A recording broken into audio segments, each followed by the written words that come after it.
আসসালামু আলাইকুম। এসএসসি 26 ব্যাচের কমার্সিয়ানরা, তোমার প্রস্তুতি যদি শূন্য থাকে এবং এই কয়েক বছর যদি তুমি কিছু পড়াশোনা নাও করে থাকো, তাও তুমি যদি আমার কথা মতো এই লাস্ট 2টা মাস 7 থেকে 8 ঘন্টা নিজেকে সময় দাও এবং তুমি কমিটেড থাকো যে আমি প্রতিদিন এখন থেকে 7 থেকে 8 ঘন্টা নিজেকে সময় দিব, তাহলে অবশ্যই শেষ 2 মাসে তোমার ভালো একটা কামব্যাক দেওয়া পসিবল এবং তোমার গোল্ডেন A+ নিশ্চিত করা পসিবল। কি করতে হবে? জাস্ট তুমি আমাকে কমিটমেন্ট দাও যে আজকে থেকে 7 থেকে 8 ঘন্টা পড়বো। তো এই 2 মাসে কি করবা, কিভাবে শুরু করবা, সেটার পূর্ণাঙ্গ রোডম্যাপ আজকে তোমাদেরকে দিয়ে দিচ্ছি। তো প্রথমেই তোমার জানুয়ারি মাসের আর কিন্তু বেশি সময় নেই। তো এখানে তোমার 2টা কাজ করতে হবে। একটা হচ্ছে প্রথম 1টা বা 2টা দিন নাও, 1টা বা 2টা দিন নাও, 1টা বা 2টা দিন নিয়ে তুমি একটা জিনিস লিস্ট করবা। সেটা হচ্ছে এই যে কয়েক বছর ধরে, অর্থাৎ 1 বা 2 বছর চলে গেছে তোমাদের, এই 2 বছরে তোমার কতটুকু সিলেবাস কমপ্লিট হয়েছে। অর্থাৎ তুমি অ্যাকাউন্টিং, ফাইন্যান্স, ব্যবসা উদ্যোগ, ইংরেজি, বাংলা সবগুলো সাবজেক্টে তোমার কতটুকু পড়া কমপ্লিট হয়েছে বা কয়টা চ্যাপ্টার তোমার কমপ্লিট হয়েছে সেটাকে লিস্ট করো। প্রথম 2টা দিন রাখো জাস্ট লিস্ট করার জন্য, কতটুকু কমপ্লিট হয়েছে আর কতটুকু বাকি। হ্যাঁ, এই 2টা জিনিস আগে লিস্ট করবা। তারপরে যে জিনিসটা করবা, বাকি যে 4 বা 5 দিন থাকবে, এই 4 বা 5 দিনে যেই সাবজেক্টগুলো তোমার শর্টকাটে শেষ করে ফেলা পসিবল এবং যেই সাবজেক্টগুলো তোমার সিলেবাস কম, জাস্ট এমসিকিউ এবং প্র্যাকটিক্যাল আসে, সেই সাবজেক্টগুলো কমপ্লিট করে ফেলবা। যেমন হচ্ছে শারীরিক শিক্ষা, আইসিটি, ক্যারিয়ার শিক্ষা, এই টাইপ সাবজেক্টগুলো তুমি কমপ্লিট করে ফেলবা। তো এগুলো কমপ্লিট করে ফেললে হবে কি, তোমার একটা ওয়ার্ম আপ হয়ে যাবে। অর্থাৎ তোমার যেমন অনেক দিন ধরে তোমার টেবিলের সাথে কোনো সম্পর্ক নেই, টেবিলে বসে পড়াশোনার সাথে তোমার সম্পর্ক ছিন্ন হয়ে গেছে, এই কাজটা করার মাধ্যমে তোমার একটা ওয়ার্ম আপ হবে।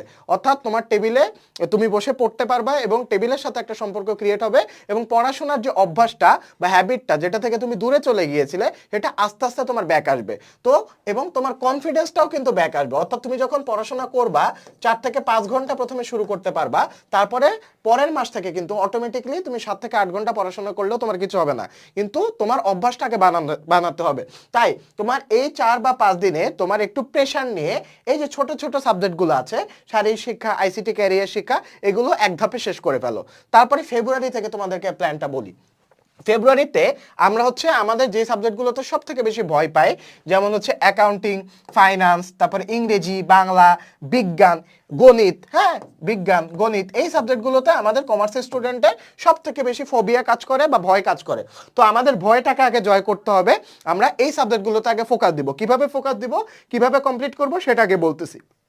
প্রথম দুই সপ্তাহ তোমার টার্গেট নিতে হবে। ফেব্রুয়ারির প্রথম 2 সপ্তাহ টার্গেট নিতে হবে তোমার এই যে সাবজেক্টগুলো আছে, কঠিন সাবজেক্টগুলো, এটার বই শেষ করে ফেলা। গণিতের তো আর তুমি বই শেষ করে মানে রিডিং পড়ে কমপ্লিট করতে পারবে না। বই শেষ করে ফেলা বলতে বোঝানো হয়েছে যে তোমার যে চ্যাপ্টারগুলো আছে, সেটা হোক ম্যাথ ভিত্তিক বা হোক তোমার থিওরি ভিত্তিক, এই চ্যাপ্টারগুলো টেক্সটবুকটা কমপ্লিট করে ফেলা। হ্যাঁ, টেক্সটবুকটা কমপ্লিট করে ফেলা, এটা প্রথম 2 সপ্তাহ টার্গেট হওয়া উচিত।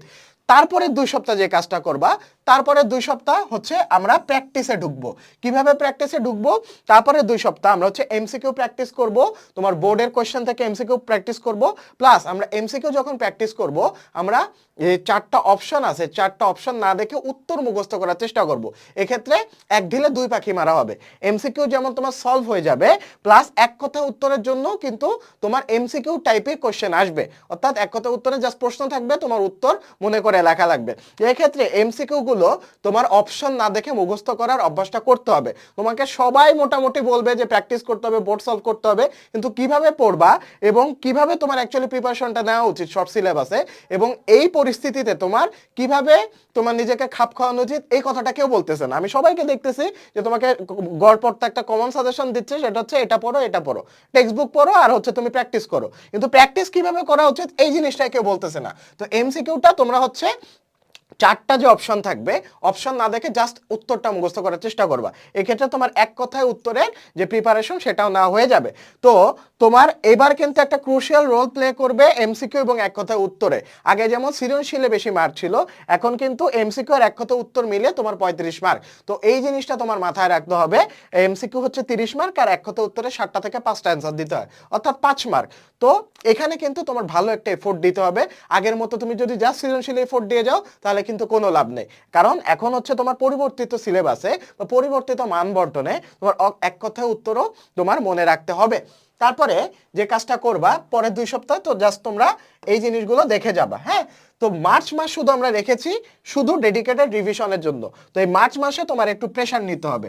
মার্চ মাসে যদি একটু প্রেশার নাও তাহলে পরীক্ষার আগে দেখবা তোমার 1 দিন গ্যাপ আছে, 2 দিন গ্যাপ আছে, এই গ্যাপগুলোর তখন আর প্রেশার লাগবে না রিভিশন দেওয়ার সময়, কারণ ওই প্রেশারটা তুমি মার্চ মাসে নিয়ে নিছো। মার্চ মাসে কি করবা, জাস্ট রিভিশন দিবা এবং টেস্ট পেপার সলভ করবা। কিভাবে রিভিশন দিবা সেটা আমি বলি। ধরো মার্চ মাসে তোমার 30 বা 31 দিন আছে, তো তুমি যদি 2 দিয়ে ভাগ দাও তাহলে তোমার 15টা সাবজেক্ট তুমি কভার করতে পারবা। তোমার তো 15টা না, হয়তো বা 13টা বা 14টা আছে। তো একটা সাবজেক্টে তুমি গড়ে 2 বা 3 দিন পাচ্ছ, একটা সাবজেক্টে গড়ে 2 বা 3 দিন পাচ্ছ। এই 2-3 দিনে তুমি রিভিশন দিবা। কিভাবে রিভিশন দিবা, আগে টেক্সট বুকটা কমপ্লিট করে ফেলাবা, তারপর হচ্ছে এমসিকিউ এবং সিকিউ এর জন্য একদিনে রিভিশন দিবা এবং বাকি একদিন রাখবা জাস্ট পরীক্ষা দেওয়ার জন্য, নিজেকে জাস্ট টেস্ট করার জন্য, পরীক্ষা দেওয়ার জন্য। হাতের লেখা এখানে একটা বিগ ফ্যাক্টর, মানে হাতের লেখা সুন্দর হওয়ার কথা বলছি না, আমি বলছি যে এই যে সময়, এই সময়ের মধ্যে তুমি শেষ করতে পারো কিনা এটা আগে চেক করবা। তাই এই লাস্টের দিনটা তোমার নিজেকে পরীক্ষা দেওয়ার জন্য রেখে দিবা এবং টেস্ট পেপার সলভ করবা। কিভাবে সলভ করবা সেটা আমি বলে দিই। লাস্টের দিন ধরো প্রথম দিন তুমি টেক্সট বুক রিভাইজ দিলা, দ্বিতীয় দিন তুমি প্র্যাকটিস করলা, তৃতীয় দিন তুমি পরীক্ষার জন্য রাখলা। তো এই যে দ্বিতীয় দিন যে তুমি সিকিউর জন্য রিভাইজ দিবা, কিভাবে রিভাইজ দিবা সেটা বলে দিই। তুমি যেই বোর্ডেরই হও না কেন, Dhaka board, Comilla board, Rajshahi board, Chittagong board, তোমার নিজ নিজ বোর্ডের বিগত 3 সালের প্রশ্ন দেখবা, বিগত 3 সালের প্রশ্ন দেখবা। হ্যাঁ, বিগত 3 সালের প্রশ্ন দেখার পর যে কোনো 2টা বোর্ড টার্গেট নিবা। যেমন কুমিল্লা বোর্ডের কোশ্চেন সবসময় কঠিন হয়, তাই কুমিল্লা বোর্ডটা টার্গেট নিবে এবং সাথে যে কোনো রাজশাহী বা চিটাগাং তোমার মন মতো একটা টার্গেট নিবা। টোটাল 5টা বোর্ড টার্গেট নিবা। 5টা বোর্ডের মধ্যে 2টা বোর্ডের কোশ্চেন তুমি হাতে লিখবা, 2টা বোর্ডের কোশ্চেন তুমি নিজে প্র্যাকটিস করবা। আগে দেখবা 5টা বোর্ডের কোশ্চেন দেখবা, সলভ দেখবা, কোশ্চেন দেখবা, সলভ দেখবা। তারপরে হচ্ছে যে কোনো 2টা বোর্ডের কোশ্চেন নিজে প্র্যাকটিস করবা। এইভাবে যখন প্র্যাকটিস করবা এবং এই যে সম্পূর্ণ রোড ম্যাপটা আমি বলে দিলাম, এটা যদি পূর্ণাঙ্গভাবে তুমি শেষের 2টা মাস একটু আমার কথা মতো কাজে লাগাতে পারো এবং জাস্ট টেবিলে আমার কথা মতো 7 থেকে 8 ঘন্টা নিজেকে সময় দাও, তাহলে ইনশাল্লাহ এই কাজগুলো করার মাধ্যমে তোমার এই 2 মাসে তোমার ভালো একটা কামব্যাক দেওয়া পসিবল এবং জিপিএ 5 নিশ্চিত করা পসিবল। এবং যাদের প্রস্তুতি কিছুই হয়নি, যারা বুঝতে পারছো না যে কিভাবে গুছিয়ে শুরু করবে, তারা আমাদের এই এসএসসি একাডেমিক কোর্সে এনরোল করে ফেলতে পারো। অর্থাৎ এখানে অ্যাকাউন্টিং, ফাইন্যান্স আর ব্যবসা উদ্যোগ, অর্থাৎ আমাদের কমার্সের যে সাবজেক্টগুলো আছে এই সাবজেক্টগুলো তোমরা হচ্ছে শর্টকাটে প্রিপারেশন নিতে পারবে। কিভাবে প্রিপারেশন নিতে পারবে, তোমার টেক্সট বুকের তো লাইন টু লাইন পড়ার দরকার নেই, কোথা থেকে কোশ্চেন আসে এটা আমাদের দীর্ঘদিন পড়াতে পড়াতে অভিজ্ঞতা হয়ে গেছে। তো আমরা টেক্সট বুকে তোমাদের ওই সকল লাইনই পড়িয়েছি যে সকল লাইন তোমার এক্সামে আসে এবং ওই সকল উদাহরণই করিয়েছি যে সকল উদাহরণ করলে তুমি এক্সাম হলে কমন পাবা। তো প্রথমে টেক্সট বুকে তোমার একটা ভালো সময় বেঁচে যাচ্ছে, তোমার আর আলাদা করে ফিল্টার করে পড়া লাগতেছে না যে কোনটা ইম্পর্টেন্ট কোনটা ইম্পর্টেন্ট না, এটা আমরাই দাগিয়ে দাগিয়ে কোর্সের মধ্যে তোমাকে পড়াই দিচ্ছি। তারপরে সেকেন্ড যে কাজটা করা হয়েছে, এখান থেকে তোমাদের বোর্ডের সিকিউ সলভ করে দেওয়া হয়েছে, প্লাস তোমাদের এইচডব্লিউ দিয়ে দেওয়া হয়েছে। তারপরে 3 নাম্বার যে কাজটা আমরা করেছি সেটা হচ্ছে তোমাদের বোর্ডের এমসিকিউ সলভ করিয়ে দেওয়া হয়েছে। এবং মোস্ট ইম্পর্টেন্টলি তোমরা যারা এখনো টেস্ট পেপার কিনোনি, এখানে সবগুলো সাবজেক্টের সাপ্লিমেন্ট দিয়ে দেওয়া আছে, বাংলা ইংরেজি সহ সবগুলো সাবজেক্টের সাপ্লিমেন্ট তুমি এই জাস্ট এই কোর্সটা কিনলে পেয়ে যাবা। কোর্সের প্রাইস মাত্র 1000 টাকা। তোমরা আমাদের ডেমো ক্লাস দেখতে পারো যে আমরা অ্যাকচুয়ালি কিভাবে পড়িয়েছি। ডেমো ক্লাস দেখো, দেখে যদি ভালো লাগে তাহলে কোর্সে এনরোল করে ফেলতে পারো। শর্টকাটে তুমি কম সময়ের মধ্যে আমাদের কোর্সে এনরোল করলে তুমি তোমার যে গ্রুপ সাবজেক্ট আছে এই গ্রুপ সাবজেক্টে তোমার A+ মিস যাওয়ার ভয় আর থাকবে না। দেখা হচ্ছে তোমাদের সাথে পরবর্তী ভিডিওতে। বিস্তারিত জানতে কমেন্ট বক্স চেক করো। আসসালামু আলাইকুম।